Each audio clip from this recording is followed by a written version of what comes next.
So how many different ways can we line up two cars of different colors when selecting three cars of different colors? So the order of the color matters.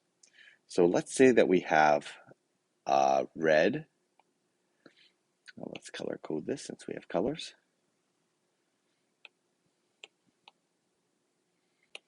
We have red car, we have a blue car, and we have a green car.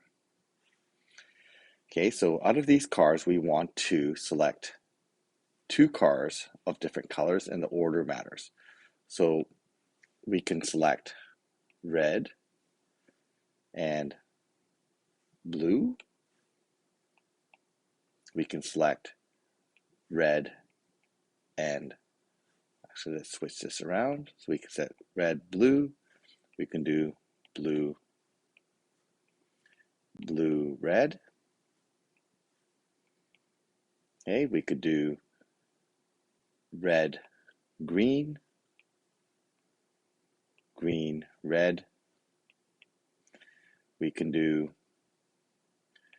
blue, green, and we can do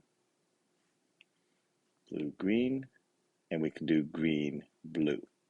Okay, so there's 6 different ways. And since this is really just a NPR problem, we can do 3 NPR2, or we can do it as 3 times 2, where we select the first car and the second car.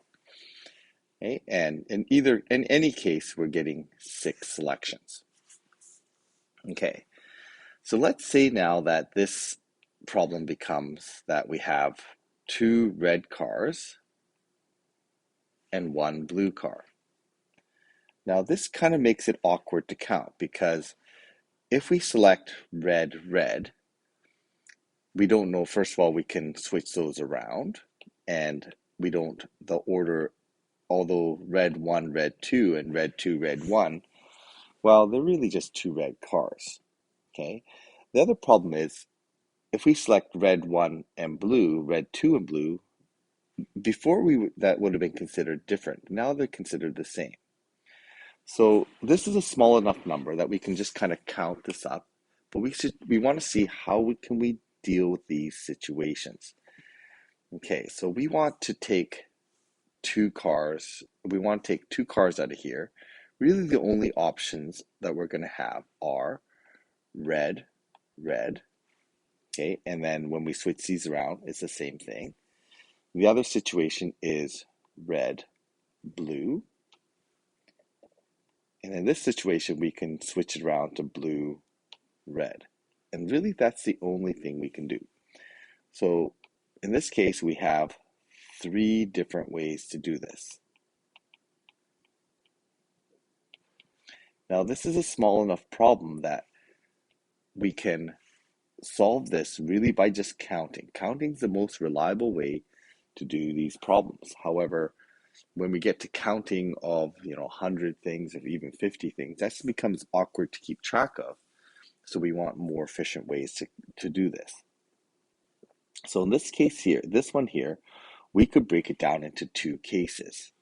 Okay, so we have one case where we have duplicates, and the other case where we have non-duplicates. So this is our duplicate.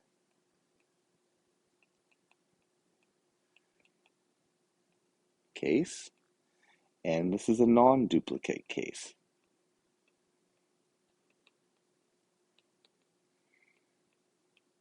And we have to count these separately because these are kind of 2 different scenarios that we have to differentiate from each other. So allowing us to kind of differentiate into cases allow us to organize our counting, allow us to count more efficiently. And this is a strategy we're going to use when we get to more complicated problems where we run into the same issue.